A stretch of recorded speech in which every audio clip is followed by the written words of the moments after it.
Form 45 का बंदोबस्त, form 45 का बंदोबस्त आपने करना है, इंशाअल्लाह ताला फॉर्म 47 का बंदोबस्त मैं कर लूं। जो भारत के साथ जंग था वो भी तारीखी तौर पे पाकिस्तान के लिए एक तारीखी कामयाबी, मगर इस जंग के दौरान जो चीफ ऑफ आर्मी स्टाफ का और फील्ड मार्शल साहब की कोशिश है अमन कायम करने की, उस अमन कायम करने में भी पाकिस्तान पीपल्स पार्टी दुआ गो है कि ये तमाम जो इस प्रोसेस में जो स्टेक होल्डर्स है कि ये अपने कोशिश में कामयाब हो।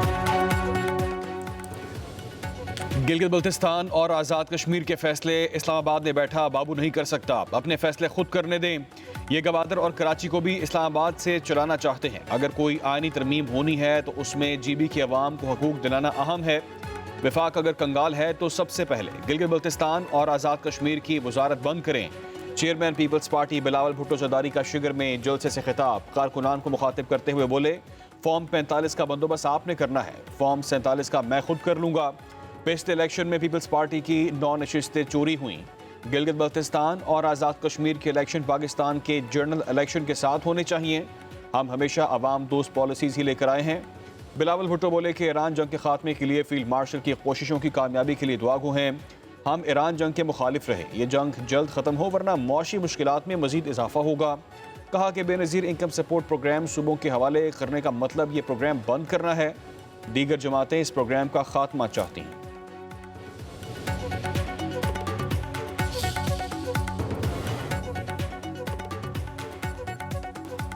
पाकिस्तान और यूरोपीय यूनियन के दरमियान शराकतदारी के फ़रोग पर इत्तफाक। नायब वज़ीर आज़म इसहाक डार से यूरोपीय यूनियन की नुमाइंदा काया कल्लास की मुलाकात। इलाकाई और आलमी सूरत हाल पर तबादला ख्याल।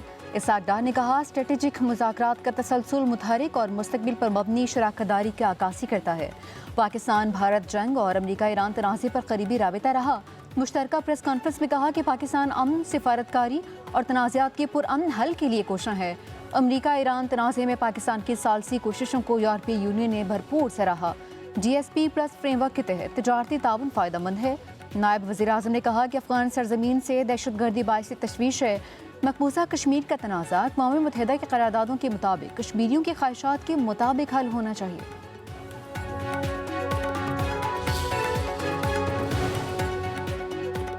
यूरोपीय यूनियन ने अफगानिस्तान से दहशतगर्दी के खिलाफ पाकिस्तान के हक दिफा की हिमायत कर दी। यूरोपीय यूनियन की नुमाइंदा खारिजा अमूर काया कलास का कहना है कि अमरीका ईरान तनाज़े के बायस पूरी दुनिया तवानाई के बहरान का शिकार है। पाकिस्तान की अमन काविशें काबिल सताइश हैं। इलाक़ाई अमन के लिए तरजीही अहदाफ यकसा हैं। पाकिस्तान और यूरोपीय यूनियन की शराकतदारी तजारती लिहाज से अहम और मौशी तरक्की की ज़ामिन है। पाकिस्तान के साथ ताउन को मज़ीद आगे बढ़ाने के मुंतज़िर हैं।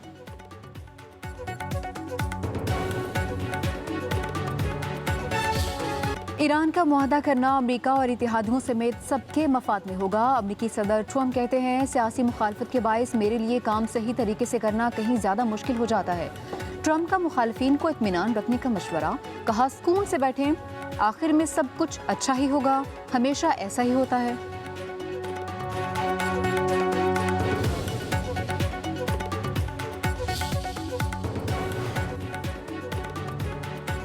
अमरीकी मौक़िफ़ में बार बार तब्दीली और नए मुतज़ाद मुतालिबात मुज़ाकरात का दौरानिया तवील कर रही हैं। स्पीकर ईरान पार्लियामेंट बाकर कालीबाफ की अमरीका पर तनकीद। कहते हैं, बहरी नाकाबंदी और लबनान में जंगी जराइम में इजाफा जंगबंदी पर अमल दरामद न होने का सबूत है। वाशिंगटन के इक़दाम कशीदगी मज़ीद बढ़ा रहे हैं। तर्जुमान ईरानी वज़ारत ख़ारिजा इस्माइल बकाई का कहना है कि अमरीका के साथ जौहरी प्रोग्राम पर मुज़ाकरात अभी नहीं हो रहे। हमारी अव्वलीन तरजीह जंग का खात्मा है। ईरान के हक़ दिफा के खिलाफ पूरी यूरोपीय बयान मुनाफिकाना और गैर जिम्मेदाराना है। यूरोपीय यूनियन को कानून की हुक्मरानी और अक़वाम मुत्तहिदा के असूलों पर कायम रहना चाहिए।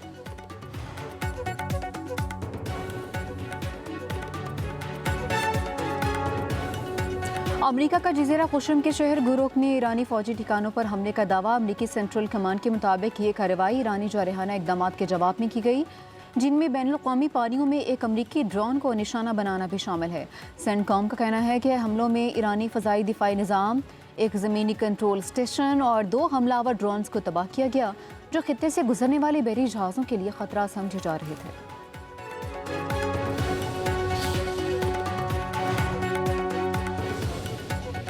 अमरीका और ईरान एक दूसरे के फौजी अहदाफ पर हमले। 5 दरान इनकलाब के मुताबिक जनूबी ईरान के जजीरे सारिक में टेली कम्युनिकेशन टावर पर हमले के लिए इस्तेमाल होने वाले फ़िज़ाई अड्डे को टारगेट किया गया। तबीयती फ़ौज का ड्रोन्स और मिसाइल हमलों को नाकाम बनाने का दावा। कुवैत का दिफाई निज़ाम इस वक्त फ़िज़ाई ख़तरात का मुकाबला कर रहा है।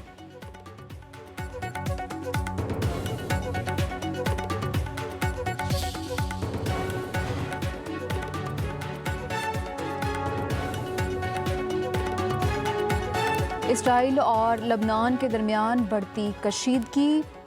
अमरीका ने कमर कस ली। वज़ीर ख़ारजा मार्को रूबियो के लबनानी सदर जोसेफ ऑन और इसराइली वज़ीर-ए-आज़म नेतन्याहू से राबते। तजवीज़ के मुताबिक हिज़्बुल्लाह इसराइल पर हमले बंद करेगी। इसराइल बैरूत में फ़ौजी कार्रवाइयाँ महदूद करेगा। जंगबंदी की कोशिशों के बावजूद दोनों जानिब से सख्त मौक़िफ़ बरकरार। उधर इसराइली फ़ौज की जनूबी लबनान में पेशकदमी जारी। सिहोनी फोर्सेस का लबनान में अहम स्ट्रेटेजिक इलाकों पर कब्जे का दावा।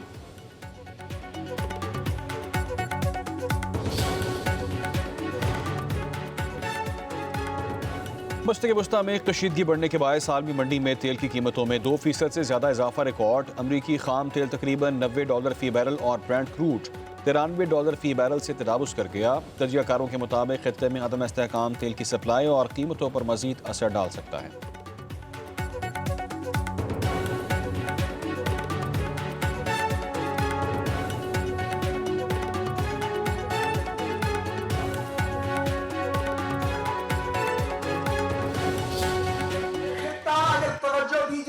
मिनी स्विट्जरलैंड बन सकता है कि अगर मदाखलत न की जाती, अगर नवाज शरीफ की हुकूमतें गिराई न जाती, बार बार गिराई गई, तो इस मुल्क की तकदीर बदल दी जाती। कोई खित्ता पसमानदा खित्ता न रहता।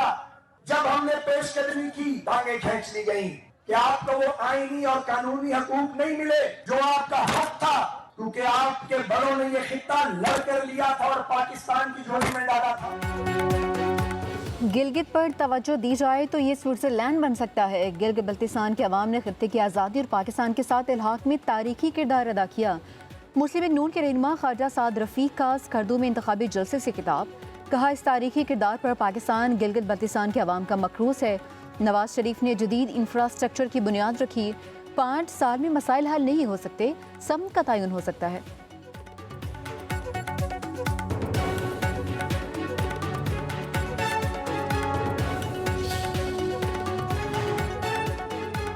PTI खैबर पख्तूनख्वा में अंदरूनी इख्तिलाफात शिद्दत इख्तियार कर गए। पार्लिमानी पार्टी इजलास से 40 अरकान असम्बली गैर हाजिर रहे। फॉरवर्ड ब्लॉक की अफवाहें जोर पकड़ने लगीं। ज़राए के मुताबिक साबिक वज़ीर आला अली अमीन गंडापुर, साबिक सूबाई वज़ीर पख्तून यार और दीगर शरीक नहीं हुए। बड़ी तादाद में अरकान की गैर हाजिरी पर वज़ीर आला सुहेल आफरीदी का इजहार बरहमी। उधर पार्टी में इख्तिलाफात के खात्मे के लिए साबिक स्पीकर असद कैसर की सरबराही में 6 रुकनी कमेटी तश्कील। कमेटी अरकान पार्लियामेंट, पार्लिमानी पार्टी और सूबाई हुकूमत में राब्ताकारी का किरदार अदा करेगी। साबिक सूबाई वज़ीर शौकत अली यूसुफजई PTI खैबर पख्तूनख्वा के तर्जुमान मुकर्रर।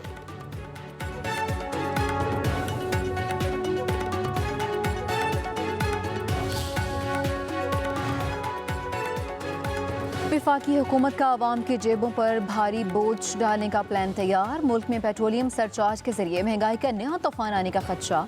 ज़राए के मुताबिक 5 साल के दौरान आवाम से 10,780 अरब रुपए की वसूली का मंसूबा है। 2021 से 2031 तक मजमूई हजम 16,273 अरब रुपए हो जाएगा। गुज़िश्ता 5 साल में लीवी कीमत में 4,493 अरब रुपए वसूल किए गए। हुकूमत ने IMF के पेट्रोलियम सरचार्ज के नाम पर टैक्स वसूली की यकीन दहानी भी करवा दी।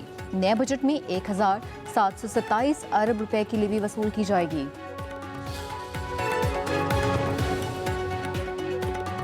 आइंदा वफाकी बजट 2026-27 में रियल स्टेट सेक्टर के लिए रिलीफ का इम्कान। ज़राए के मुताबिक फाइलर्स के लिए प्रॉपर्टी की खरीदो फरोख्त पर ट्रांजैक्शन टैक्स में कमी हो सकती है।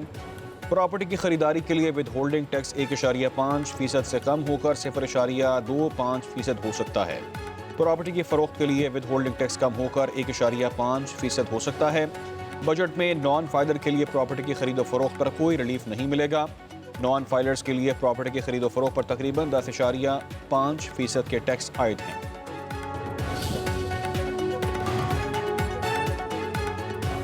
आइंदा माली साल के लिए PSDP का हजम 1126 अरब रुपए रखने का तखमीना। प्लानिंग कमीशन के मुताबिक एनर्जी, वाटर रिसोर्सेज, ट्रांसपोर्ट और सोशल सेक्टर समेत मुख्तलिफ शोबों के लिए अरबों रुपए मुख्तस करने की तजवीज़। GDP ग्रोथ 4% और ज़राअत, सनत और खिदमात के शोबों के लिए भी तरक्याती अहदाफ मुकर्रर।